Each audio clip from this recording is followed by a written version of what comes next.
Now we will discuss the questions related to the favorable balance as per cash book और bank reconciliation statement. NCERT में जो bank reconciliation statement के case 1 के जो questions दे रखे हैं, केस 1 का मतलब क्या है? When we have favourable balance as per cash book. So question number 1, 2, 3, 4 and 5. Let us start up with question number 1. Bank reconciliation statement का प्रॉपर फॉर्मेट बना लीजिएगा और उसके बाद में साथ साथ लिखते जाइएगा साइन, पर्टिकुलर्स, प्लस और माइनस करके. और क्वेश्चन रीड कर रही हूँ. From the following balances and particulars prepare a bank reconciliation statement as on 31 March 2017. सबसे पहले दे रखा है balance as per cash book ₹3,200. Balance as per cash book. Balance as per cash book का दूसरा नाम favourable balance as per cash book. इसका तीसरा नाम debit balance as per cash book. अब balance as per cash book हो या debit balance as per cash book हो, हमारा आएगा प्लस वाले कॉलम में. So balance as per cash book कौन से कॉलम में जाएगा? प्लस वाले कॉलम में. मैंने यहाँ पर पूरा क्वेश्चन नहीं करा है. आप प्रॉपर फॉर्मेट बना के बैंक रिकॉन्सिलिएशन स्टेटमेंट का फॉर्मेट बना के साइन, पर्टिकुलर्स, प्लस और माइनस इस 3200 को प्लस वाले कॉलम में शो करेंगे. Second point, check issued but not presented for payment ₹1,800. Check issued but not presented for payment हमने डिस्कस किया था. इशूड हमेशा प्लस, तो ये कौन से कॉलम में जाएगा? प्लस वाले कॉलम में. Third point, cheque deposited but not collected up to 31 March 2014. Cheque deposited but not collected हमेशा माइनस, तो ये माइनस वाले कॉलम में जाएगा. Fourth point, bank charges debited by bank. Bank charges, जब भी बैंक चार्जेस होंगे, बैंक ने हमसे चार्जेस लिए हैं, इसका मतलब उसने हमारे अकाउंट में से इतने पैसे को माइनस कर दिया, तो हम भी क्या करेंगे? इसको माइनस कर देंगे और टोटल करेंगे. आप प्लस और माइनस कॉलम का टोटल करेंगे. डेफिनेटली जहाँ पर आपने बैलेंस लिखा है वहाँ का टोटल आपको ज़्यादा दिखाई दे रहा होगा, और दोनों टोटल को एक जगह लिखकर और इधर बैलेंस निकालेंगे. माइनस वाली तरफ आपका बैलेंस आएगा और यहाँ पर लिखेंगे सवाल balance as per cash book से शुरू होता है, तो सवाल बैलेंस एज पर पासबुक पर ख़त्म होता है. जब भी क्वेश्चन कैश बुक से शुरू होगा तो वो क्वेश्चन पासबुक पे आकर फिनिश होगा, ख़त्म होगा. Okay, now move on to the second part. Second question. Second question शुरू करने से पहले एक बार फिर से अपना रिवाइज कर लेते हैं. इशूड हमेशा माइनस, डिपॉजिटेड हमेशा plus, direct payment by a customer, अगर कस्टमर ने पेमेंट कर दी, बैंक ने पेमेंट कर दी हमारे बदले में, तो माइनस.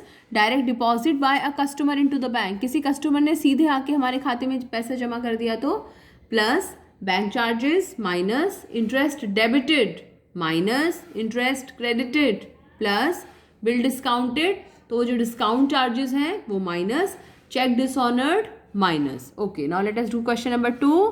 क्वेश्चन नंबर 2 क्या कहता है? क्वेश्चन नंबर 2 रीड करते हैं. On 31 March 2017 the cash book showed a balance of 3,700 as cash at bank. As cash at bank इसका मतलब क्या है? ये दे रखा है balance as per cash book. ऊपर हेडिंग डालेंगे बैंक रिकॉन्सिलिएशन स्टेटमेंट ऑफ, अगर किसकी है उसका नाम दे रखा हो, तो नहीं दे रखा है तो खाली स्थान, एज ऑन 31 मार्च 2017. सो सबसे पहली चीज़ है balance as per cash book plus में आएगा कि माइनस में आएगा? 3,200 ये आएगा हमारा प्लस में, सॉरी 3,700 ये हमारा प्लस वाले कॉलम में आ जाएगा.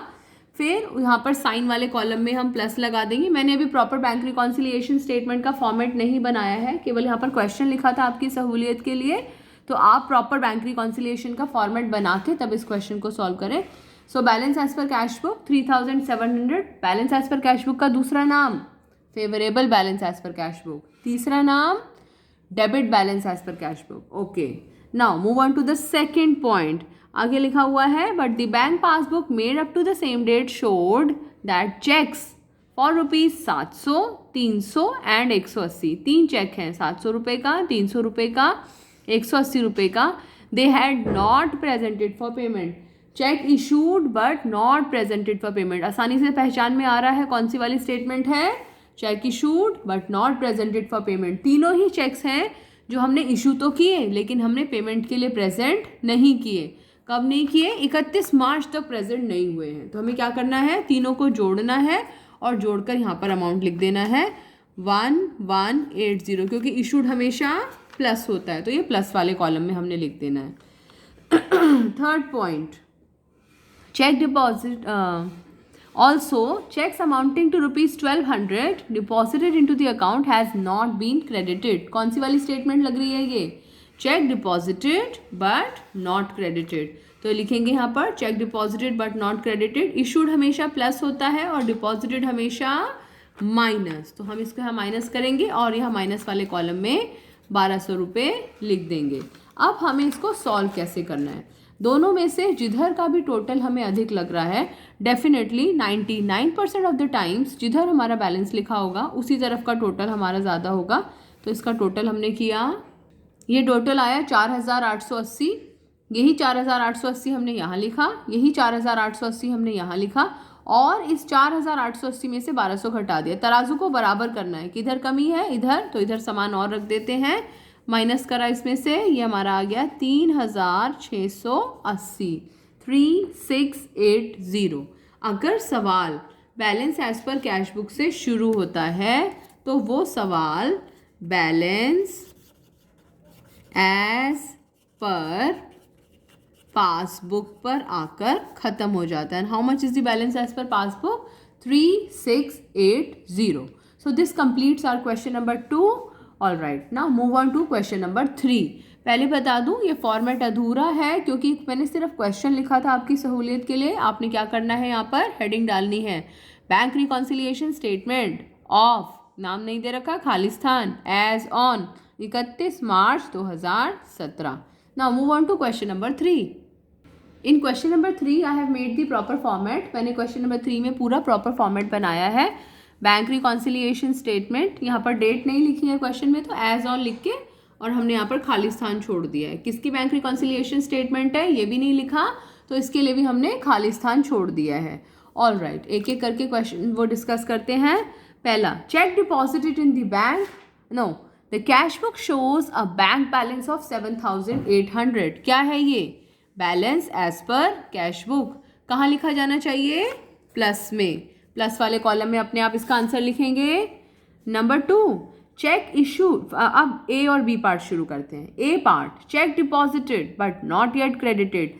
इशूड हमेशा प्लस और डिपॉजिटेड हमेशा माइनस। तो क्या करें, cheque deposited but not credited को माइनस और माइनस वाले कॉलम में आप इसे लिख देंगे। B part, cheque issued but not yet presented for payment. हमने क्या सीखा था? इशूड हमेशा प्लस, तो ये वाला जो अमाउंट है check issued but not presented for payment 1500, ये हमारा कहाँ आएगा? प्लस वाले कॉलम में। खाली साइन लगा के नहीं छोड़ना, यहाँ पर अमाउंट भी लिखना है, ये काम मैंने आपके लिए छोड़ा। C part, insurance premium paid by bank. हमने अपने बैंक को रिस्पॉन्सिबिलिटी दी कि हमारा इंश्योरेंस प्रीमियम जाना है और प्लीज़ हमारे अकाउंट में से तुम पे कर देना। तो ये जिम्मेदारी हमने बैंक को दी। तो कौन सी वाली स्टेटमेंट लगती है? Direct payment by bank on behalf of the customer. हमारे बदले में बैंक ने पेमेंट कर दी, तो हमारे पासबुक में से क्या हो गया होगा? माइनस, इसलिए हमें भी क्या कर लेना चाहिए? Minus. So it will be insurance premium paid by the bank minus direct payment by bank है, यहाँ माइनस वाले कॉलम में लिख देंगे। D part, bank interest credited by bank. Interest credited by bank, क्या करते हैं? इंटरेस्ट क्रेडिटेड यानी कि हमारे खाते में इंटरेस्ट प्लस हो गया, तो हम भी यहाँ पर प्लस वाले कॉलम में इसको लिख देंगे। Next point, bank charges. क्या करते हैं बैंक चार्जेस? हमेशा माइनस, तो माइनस वाले कॉलम में। And last, direct deposit by a customer. कोई कस्टमर आया और उसने सीधा हमारे खाते में पैसा जमा करा दिया, तो बैंक में पैसा प्लस हुआ है, इसलिए हमें भी क्या करना है? उसको प्लस करना है। ये सारे काम करने के बाद में एक लाइन छोड़कर टोटल करेंगे। इधर का टोटल डेफिनेटली ज़्यादा आएगा, इसी टोटल को यहाँ लिखेंगे और इधर निकालेंगे अंतर, और इस अंतर का नाम क्या होगा हमारा? Balance as per passbook. समझ गए? क्वेश्चन कैश बुक से शुरू होगा और पासबुक पर ख़त्म होगा, ये जो हमारा आंसर आएगा।